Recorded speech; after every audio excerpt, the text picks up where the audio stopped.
Ate, luto na tayo. Ay, sandali. Sige. Okay. Ka na.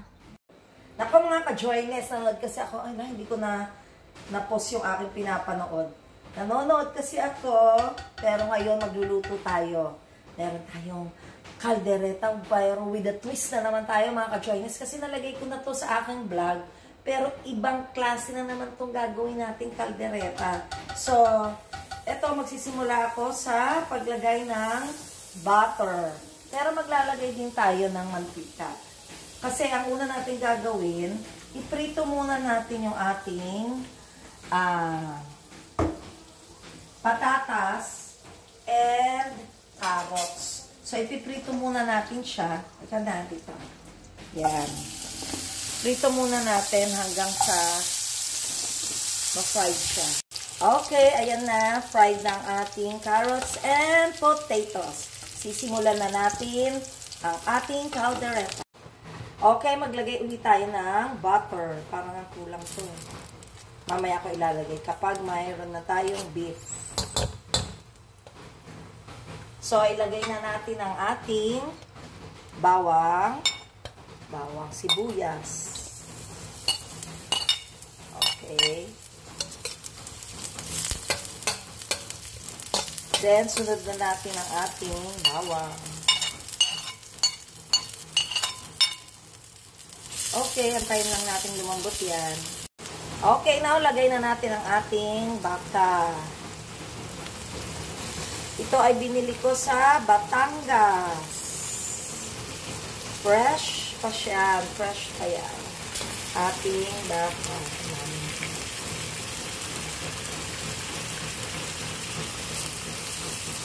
Nasa sa inyo na lang kung ilang kilo ang ilalagay nyo. At saka pinili ko yung may buto. Kasi mas nandun yung lasa. Yung sabaw ng buto niya, yun yung nagpapalasa. Okay, so ilagay na natin ang ating baka. Haluin natin. Yan. Then, maglagay ulit tayo ng butter. Gusto ko kasi yung butter na natitikman mo talaga siya yung sarap ng butter. So, maglagay ulit tayo. Uy. Okay. Okay, lagay tayo ng toyo. Nasa sa inyo na yan, tansya-tansya na lang yan kung gaano ka lasa yung gusto niyo. Then, kaunting suka. Okay. O, magtataka kayo, bakit may suka? That is anti-panis. Maglagay tayo ng oyster sauce.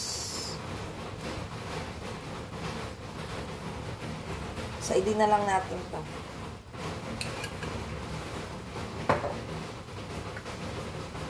Then, paminta. Hindi mo pa binuksan. Saan yung matagal na? Ito? Nasa ref? Yung nasa ref. Okay, maglagay na rin tayo ng tomato paste. Sa ngayon, hindi tayo maglalagay ng tomato sauce. Tomato paste ang gagamitin natin. Okay, siguro isa lang muna. Tingnan natin kung okay na yan. Okay, so ngayon, ihahalo na natin. So, halo-halo lang natin yan. Tapos, yan.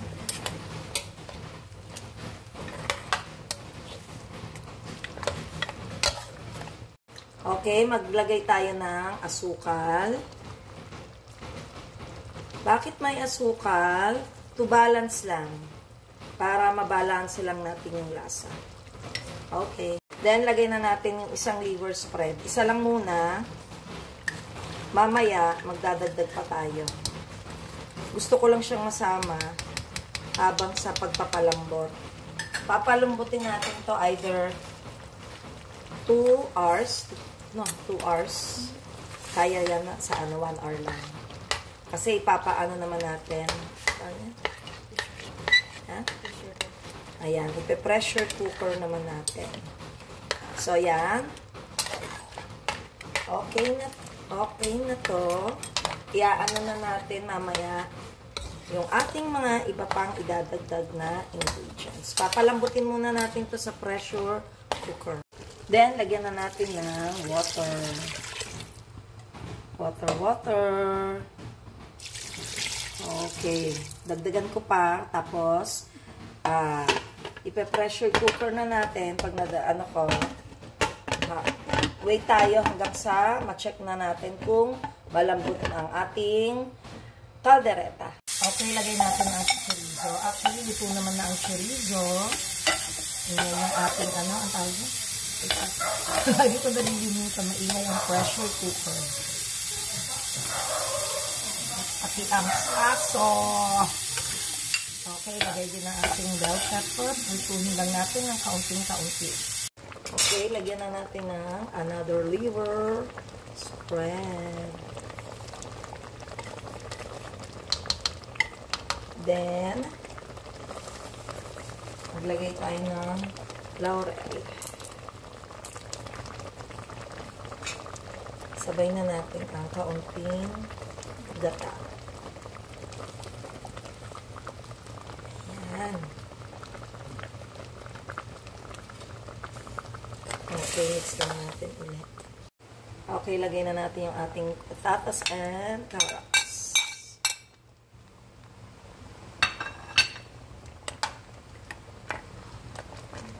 Ang ating bell pepper and chorizo. Mayonnaise.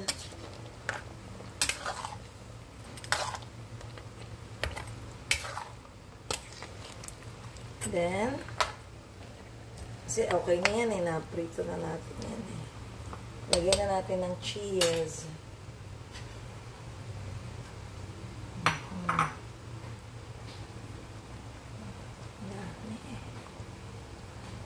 Teka muna.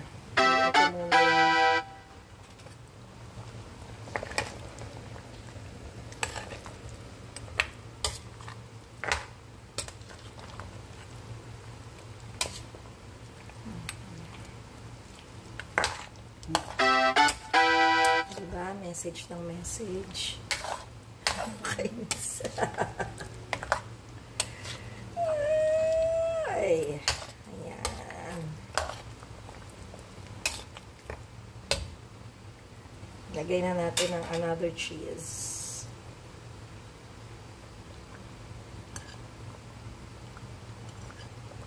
Ayan. Then, maglagay tayo ng konting